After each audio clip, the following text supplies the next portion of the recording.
Et là, un matin, est tombé un message en disant qu'il recherchait des pilotes de véhicules rapides. Je me suis dit, pourquoi pas? Pourquoi pas moi? Pourquoi pas moi, voilà.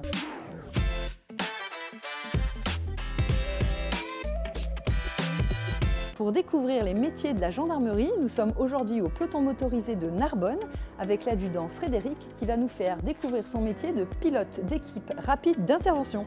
Bonjour. Qu'est-ce que vous faites le matin quand vous arrivez? Alors première chose, on prend le véhicule en fonction, on fait le tour de la voiture, on fait les niveaux, on vérifie les pneumatiques et ensuite on part en patrouille. Comment se déroule une journée ou une semaine au peloton motorisé? Les missions sont des missions de sécurité routière, des missions de contrôle de vitesse. Mais on est amené à faire d'autres missions particulières, notamment des escortes d'autorité. On peut être appelé sur une escorte présidentielle, ministérielle, des escortes de transport lors de grosses enquêtes judiciaires, transport de scellés à différents endroits de France. Est-ce que c'est le métier dont vous rêviez quand vous êtes rentré en gendarmerie ou même petit? Non, pas spécialement. Je ne savais pas qu'en gendarmerie, il y avait possibilité de devenir pilote. Pour devenir pilote, quelle formation on a? Est-ce qu'on est obligé d'être déjà pilote quand on rentre en gendarmerie? Pour devenir pilote rapide d'intervention, il faut être sous-officier de carrière. On remplit un dossier d'appel à candidature et ensuite on passe une visite médicale, des tests psychotechniques et in fine un stage de pilotage d'une durée d'une semaine qui peut se passer n'importe où en France. Vous faites votre formation sur un véhicule spécifique ou vous avez la possibilité d'avoir plusieurs types de véhicules? On fait la majeure partie du stage sur les véhicules gendarmerie, mais on a de nombreux exercices qui s'effectuent sur tout type de véhicule. Véhicules français, véhicules étrangers, boîtes manuelles, boîtes automatiques. On touche à tous les véhicules. Et pour les véhicules gendarmerie, vous avez quoi comme type de véhicule pour les passionnés? Alors moi, durant ma carrière, j'ai commencé par la 306 S16. Je suis passé sur la Subaru.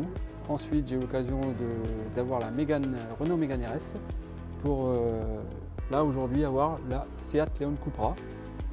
Mais j'ai également pu conduire les Alpines, les fameuses Alpines, lors du dernier recyclage effectué sur le circuit. Comment vous êtes arrivé à cette spécialité finalement? Je suis rentré en tant que gendarme auxiliaire. J'ai été affecté en peloton de surveillance et d'intervention, puis en état-major, bureau relations ressources humaines. Ce qui m'a ensuite permis d'intégrer l'école de sous-officier et à l'issue de la sortie de l'école, j'ai intégré un escadron de gendarmerie mobile en région parisienne. Et ce qui m'a notamment permis d'effectuer de nombreux déplacements outre-mer. Pour résumer, j'ai fait 2 fois le tour du monde. Vous voyez comment dans 5 ou 10 ans? Eh bien pour moi, ça sera plus court puisque dans 3 ans, je serai à la retraite. Et je serai, je pense, très certainement toujours dans le monde de l'automobile, mais plus en gendarmerie, malheureusement. Alors quel conseil vous donneriez à quelqu'un qui voudrait faire ce métier? Ah, et ben bon, s'il a les compétences automobiles, ça portera toujours un plus. S'il a la connaissance du monde automobile, notamment des véhicules aussi, un peu de connaissance au niveau de la mécanique également, ça peut aider.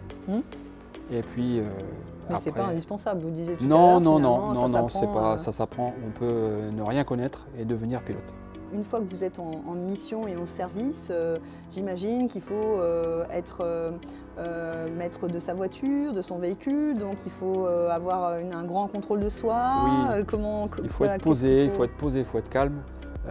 Sur le circuit, on est seul, il n'y a personne en face.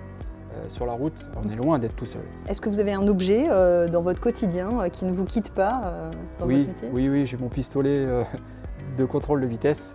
Est-ce que vous auriez une petite anecdote à partager avec nous? J'ai eu l'occasion de rencontrer monsieur Harry Vatanen, grand monsieur du monde automobile, vainqueur plusieurs fois du rallye Paris-Dakar et du championnat du monde automobile. J'ai encadré une manifestation donc, de montée historique en Haute-Savoie sur un week-end. À la fin de cette manifestation, tout s'était bien passé, donc M. Vatanen m'a permis de faire la montée historique en sa compagnie.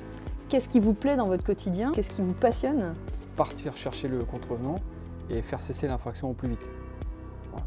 Pour finalement protéger les usagers de la route. Pour éviter l'accident, carambolage. En un mot, est-ce que vous pouvez nous résumer votre quotidien et votre métier? Pour moi, le matin, c'est que du bonheur. Chaque jour est différent. Voilà, pour résumer le métier. Voilà. Eh bien, merci mon adjudant, merci de nous avoir fait partager cette passion et ce métier qui, j'espère, donnera envie à tous ceux qui vont suivre nos échanges. Merci.